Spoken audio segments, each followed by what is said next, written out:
Messieurs, je suis heureuse de vous retrouver ce matin. Bienvenue à ce 34e congrès national Jalmald, jusqu'à la mort, accompagner la vie. Nous parlons de la joie. Hier soir déjà, nous avons étudié ce terme avec la philosophie, avec l'éthique et avec sa dimension spirituelle. Et nous allons aujourd'hui continuer ce travail très sérieux, mais avec le sourire, je l'espère. Nous aurons une journée bien remplie avec peut-être un éclairage intime sur la joie, et ensuite nous irons carrément sur le terrain grâce à une équipe de soins, et puis ensuite grâce à une équipe qui travaille en EHPAD. Mais tout de suite, je vais donner la parole à Olivier de Margerie, qui est président de la Fédération Jalmald. Et je l'invite à me rejoindre.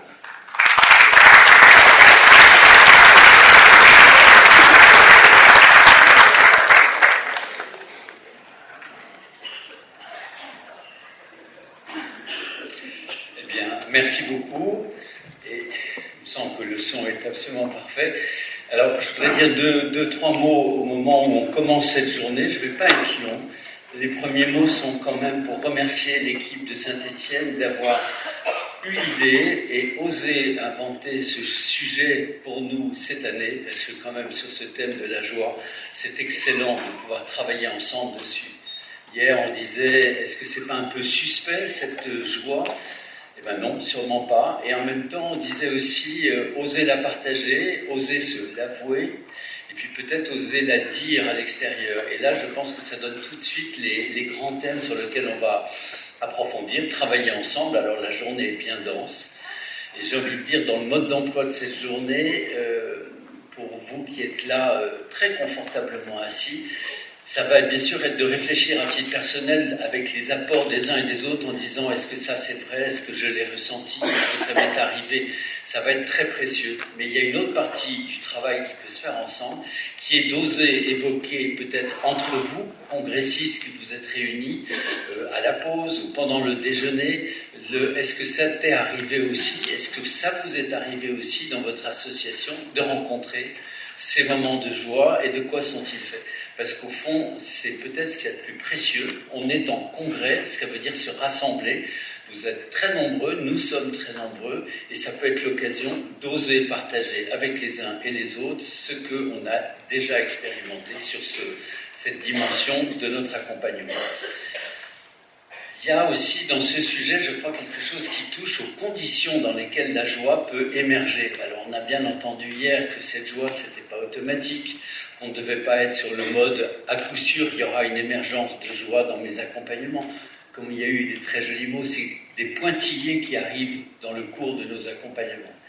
Mais je crois que ce qui est possible, c'est qu'une association Jalmald peut permettre d'offrir à tous ceux qui sont ses bénévoles l'espace, le temps, les conditions pour pouvoir partager ça entre nous et quelque part élaborer quelque chose à partir de ces expériences individuelles que l'on a, et que c'est peut-être une des grandes utilités de nos associations de permettre ça à tous ceux qui ont rejoint l'association.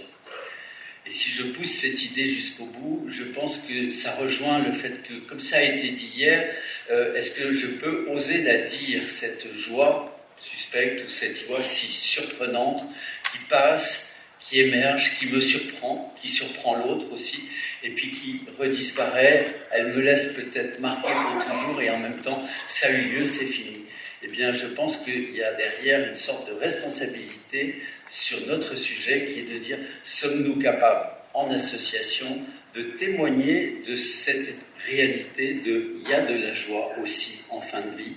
On enlève le point d'interrogation, on pourrait y mettre un point d'exclamation, et de savoir et d'oser le dire, on va dire dans la société autour de nous. Et cette dimension du sujet, je trouve qu'elle est particulièrement intéressante ou importante dans une année où la France discute, débat, se fait des conventions citoyennes, etc., mais qui ne porte pas tellement sur cette facette-là de la réalité de ceux qui sont effectivement proches de leur mort ou gravement malades et que nous accompagnons. Et donc là, je crois que notre sujet, il est à beaucoup de niveaux. Il y a tout le niveau de l'expérience individuelle des uns et des autres, et là, les apports de cette journée, les conférenciers qui vont venir parler devant nous pour nous aider à réfléchir en échange derrière, vont nous permettre d'aller loin dans cette réalité qu'on éprouve tous, mais qui est quand même, non pas suspecte, mais assez mystérieuse, assez imprévisible. On peut faire l'espace de disponibilité qui permet que l'autre vienne prendre, comme ça a été joliment dit hier, vienne prendre quelque chose chez nous, mais on ne savait pas à l'avance ce qu'il allait prendre. Il y a un don bien mystérieux qui se passe. Tout ça, c'est de l'expérience individuelle, on va pouvoir l'approfondir. J'ai envie de dire, profitez énormément, en plus des temps assis comme ça, des moments de pause pour avoir le courage, l'initiative, l'envie d'aller taper sur l'épaule d'une autre personne en disant « Et vous, sur ce sujet? Et toi, qu'est-ce que vous avez déjà vécu? C'est vrai, c'est pas vrai? Où est-ce qu'on est d'accord? Où est-ce qu'on n'est pas d'accord ?» Profitez des temps de déjeuner, des temps de pause pour, je dirais, peut-être qu'il se passe aussi quelque chose entre nous.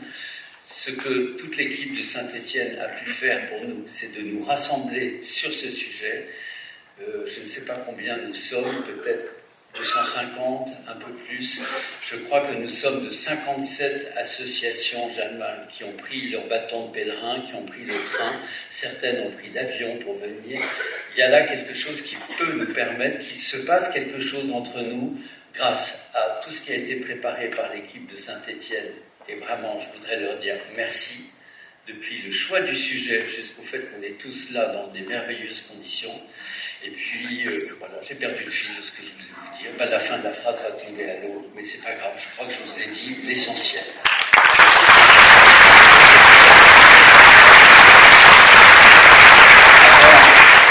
Avant de laisser la place à nos partenaires qui ont bien voulu nous permettre de réussir cet événement. J'aimais beaucoup le mot événement qui était affiché hier. Je voudrais dire que nos deux journées ont des dynamiques de travail qui sont un peu différentes. Aujourd'hui, vous allez avoir beaucoup l'occasion de réfléchir à partir de ce qui va être dit par une série de personnes qui ont préparé des éclairages. Et demain, nous aurons du temps qui sera un peu plus pour de la relecture individuelle ou de la relecture collective de toutes les nourritures qui auront été apportées aujourd'hui. Donc, ça a déjà commencé hier avec ce qui nous a été dit par les deux personnes qui nous ont éclairés. On continue, ça va vous demander d'écouter, et ça au fond à Chalmal, on le fait pas mal, et demain de recycler tout ça entre nous. Et c'est peut-être ça l'événement, et nous sommes peut-être très heureux qu'il se soit passé ça entre nous cette année, en 2025. Je trouve que c'est un très beau cadeau, et je voudrais vraiment encore dire merci à toute l'équipe de Saint-Étienne.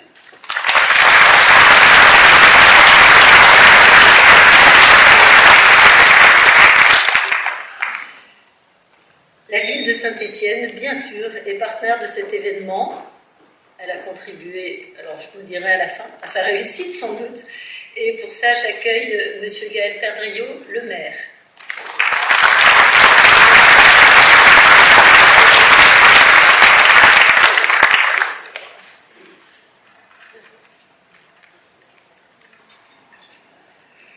Monsieur Olivier de Margerie, Monsieur le Président de la Fédération, chère Christiane Basson, présidente de Jalmaf Saint-Étienne, et je voudrais saluer sa prédécesseur, Dr Anne Richard, présidente d'honneur, Monsieur le vice-président du département en charge des solidarités, cher Yves Partra, cher Nicolo Bourdi, qui est adjointe à mes côtés en charge des seniors, chère Nadia Semache, vice-présidente du département et adjointe au maire en charge de l'emploi, de la santé, du handicap et du plan cancer stéphanois, chère Laura Cinieri, conseillère municipale déléguée à la santé et environnement.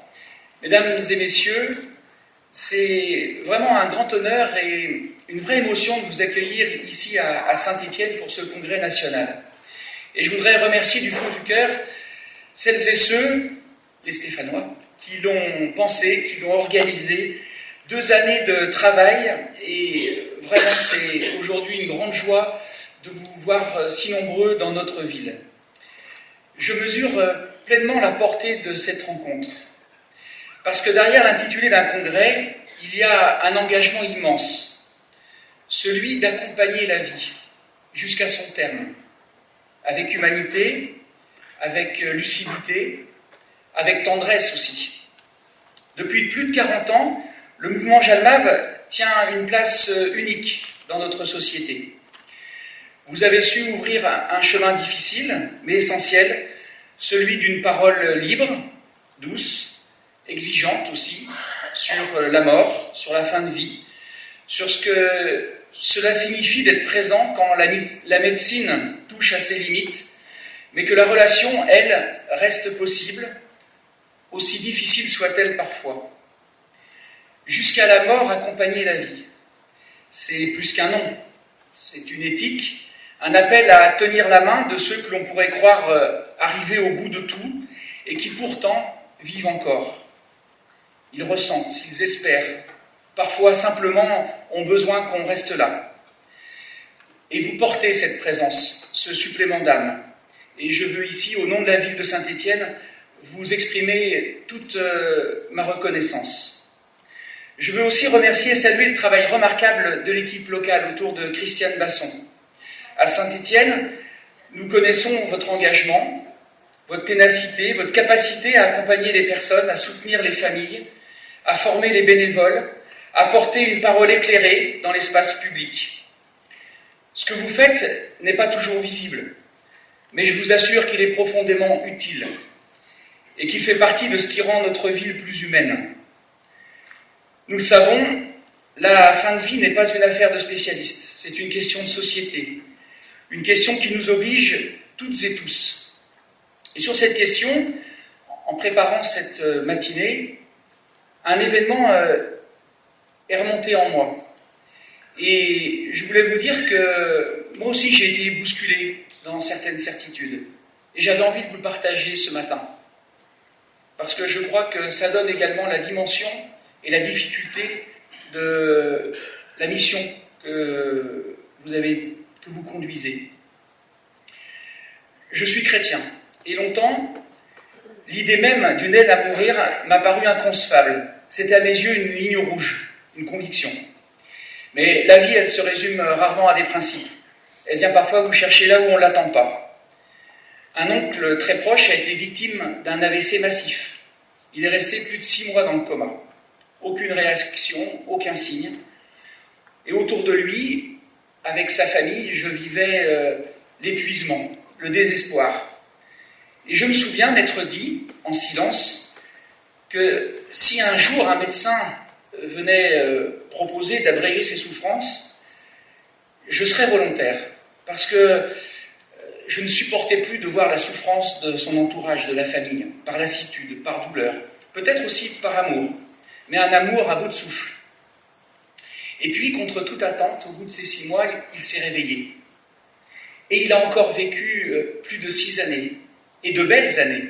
Il a retrouvé les siens, il a rejoué à la pétanque, il est redevenu supporter de son équipe de foot, il a repris sa voiture, il a ri, il a aimé, il a vécu. Et moi, j'ai compris que si j'avais eu le pouvoir de mettre fin à sa vie, eh bien, j'aurais mis fin à la vie d'un homme qui en avait encore une à vivre. Et bien depuis, je ne pense plus les choses de la même manière. Je ne les pense plus en termes de on est pour ou on est contre. Et je crois qu'il nous faut d'abord entendre les histoires, les souffrances, les doutes. Et c'est ce que vous faites à Jalmave. Vous tenez ensemble l'écoute, la pudeur, l'attention, l'éthique. Vous donnez du temps et du sens. Et c'est pourquoi votre présence dans ce débat national sur la fin de vie est si précieuse. Vous avez une parole qui est enracinée dans la réalité. Vous savez ce que vivent les gens. Et vous portez une forme d'espérance lucide qui n'est ni de naïveté, ni renoncement. Et je voudrais saluer à ce titre l'engagement de votre président, Olivier de Margerie, pour la qualité de votre contribution au débat parlementaire, par la justesse de vos prises de position, pour cette capacité à parler à la fois aux consciences, mais aussi aux institutions. Oui, il faut mieux organiser les soins palliatifs, lui donner plus de moyens, plus de formation. Je voudrais également remercier tous les intervenants de ces journées, Sigolène Gauthier, Anne Bois, Mathias Leclerc, Pascal Vassal, Julien Henry, les équipes du CHU, de la Cité des Aînés, toutes celles et ceux qui, par leur travail, leur réflexion, leur expérience, nous aident à avancer. Et je suis très touché que le mot joie soit le fil rouge de ce congrès. J'avoue avoir été surpris quand on me l'a présenté. Ça ne va pas de soi. Mais oui, finalement, la joie est possible, même dans l'épreuve. Alors évidemment, ce n'est pas une joie bruyante, ce n'est pas une joie de façade, c'est sans doute une joie plus profonde, tranquille, qui vient de la relation, du lien, de cette conscience que nous avons fait ce que nous pouvions, humainement et avec amour. Et cette joie, je l'ai perçue dans vos regards, dans les mots de la présidente Madame Basson, dans vos parcours. Et je me réjouis que ce congrès soit aussi tourné vers l'avenir, vers une soirée, avec une soirée ouverte au grand public, comme hier soir, pour faire connaître votre mission, et pourquoi pas susciter de nouvelles vocations, parce que vous avez besoin d'être rejoints, parce que ce que vous transmettez donne envie d'agir à son tour.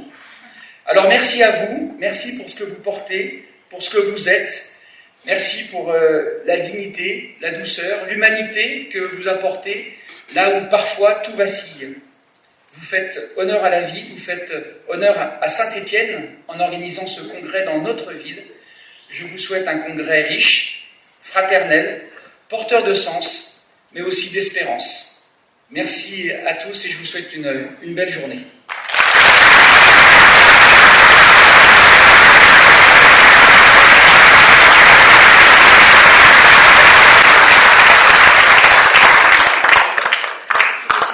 J'invite maintenant le docteur Yves Bartra à me rejoindre. Vous êtes conseiller départemental. Merci de venir nous dire un petit mot.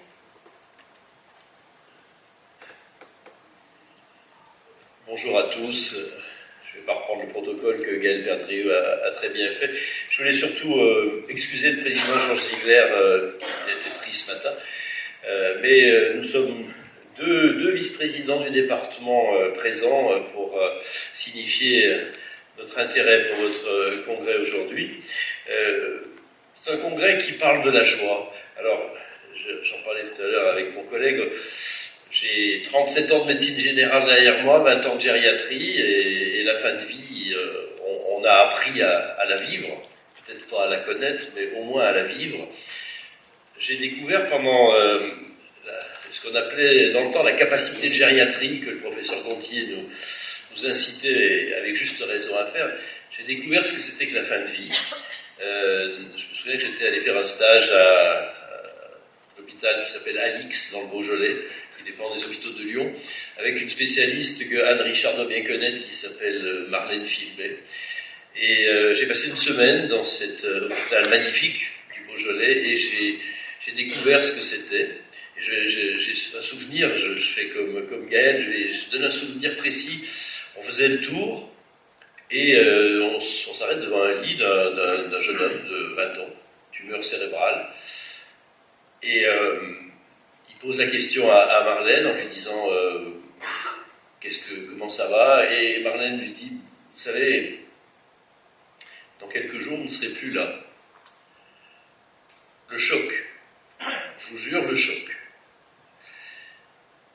Et puis on digère le choc. Et puis le lendemain, on repasse et le même, souriant, détendu. Et je lui dis comment vous vous sentez, et il me dit écoutez, je me sens mieux. Je me sens mieux. Voilà, j'ai compris, on a discuté, je me sens mieux. Ça, c'est quelque chose que vous vivez, vous le vivez tous les jours, et c'est une belle expérience. J'ai aussi eu la chance d'aller travailler au Canada, toujours dans le cadre des études, parce qu'à l'époque, notre ami Régis Conti voulait qu'on fasse un certain nombre de déplacements à l'étranger.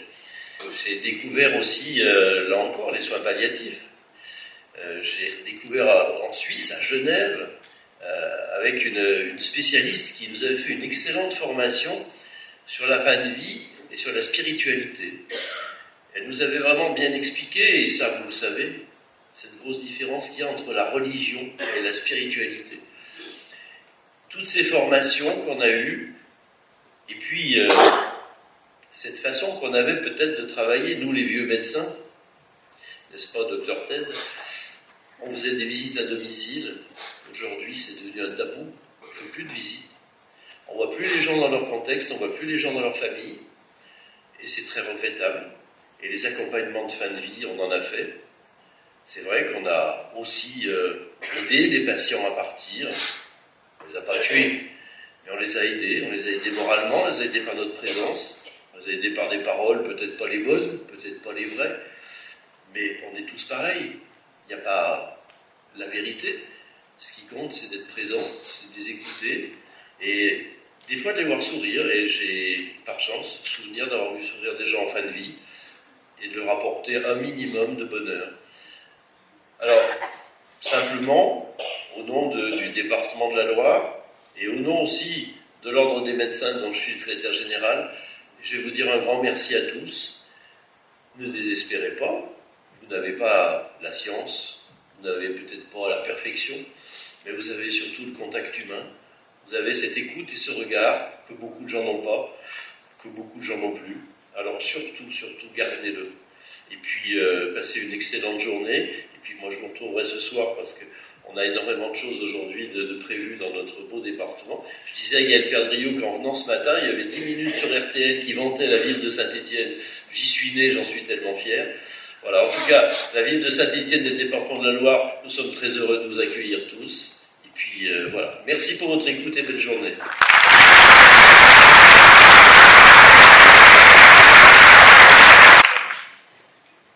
Et puis, une voix féminine, ça ne nuit pas à notre congrès. J'invite Madame Nicole Aubourdi, vous êtes adjointe municipale en charge des personnes âgées, justement. Merci de me rejoindre.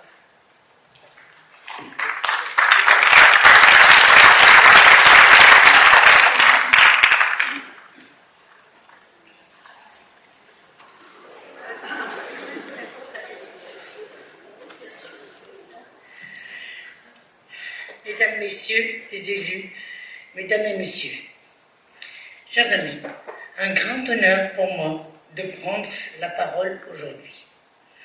À l'ouverture de ce congrès jalmal, ici à Saint-Étienne, je tiens d'abord à saluer et remercier chaleureusement l'ensemble des bénévoles, des intervenants, des professionnels de santé et tous ceux qui œuvrent au sein de cette belle association.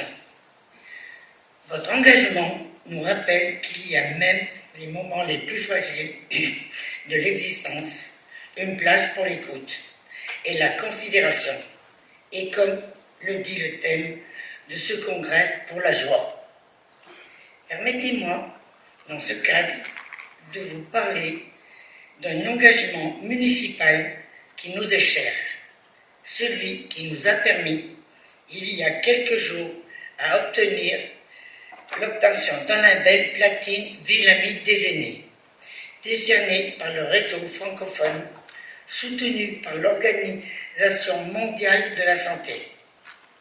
Ce label, c'est bien plus qu'une distinction, c'est la reconnaissance d'un travail collectif, porté depuis des années pour faire de notre ville un lieu où le bien vieillir est une ambition partagée et la dignité des aînés une priorité constante.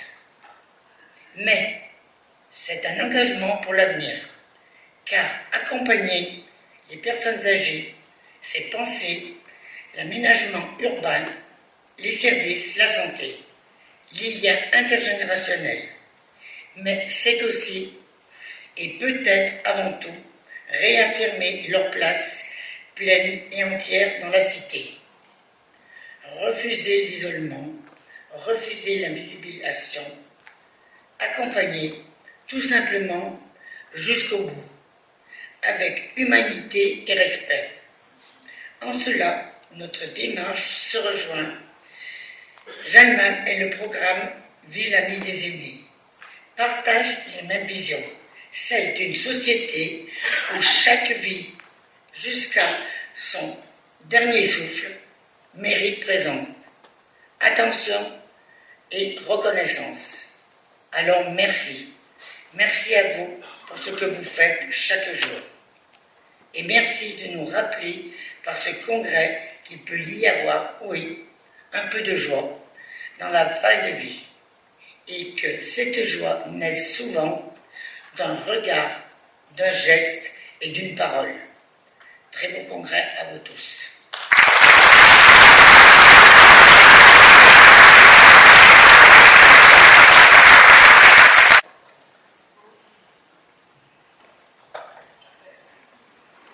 Peut-être une petite virgule pour respirer. Vous pouvez fermer les yeux et vous écouter.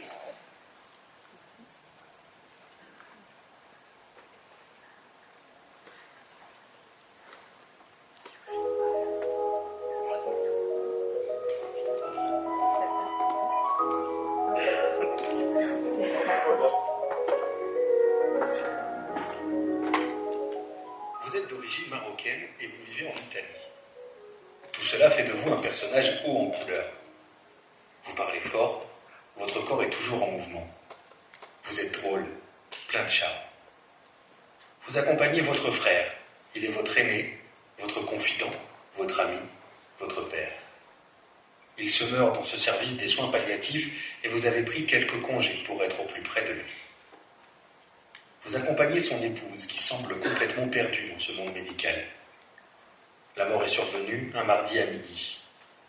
Lorsque j'arrive, vous m'attendiez. Vous aviez parlé de moi à toute la famille. Avec une pointe d'exagération, vous leur aviez dit tout ce que je faisais dans ce service. Tous sont là. Les frères, les oncles, les cousins, les amis, les voisins et vous, bien sûr. Que de monde à saluer, à présenter des condoléances dans le couloir. Un passage dans la chambre s'impose. Là, les dames sont en cercle autour de ce monsieur. Elles sont nombreuses et j'ai un peu de mal à reconnaître l'épouse. Vous m'expliquez comment cela va se passer. Mosquée à Saint-Étienne, puis rapatriement de votre frère à Casablanca, célébration à la mosquée marocaine, une fête dans un mois avec toute la famille. Ce jour-là, j'étais flanqué d'un futur bénévole Jalmave qui faisait son immersion. D'un air amusé, il me lance « Tu as ton ticket pour Casablanca ».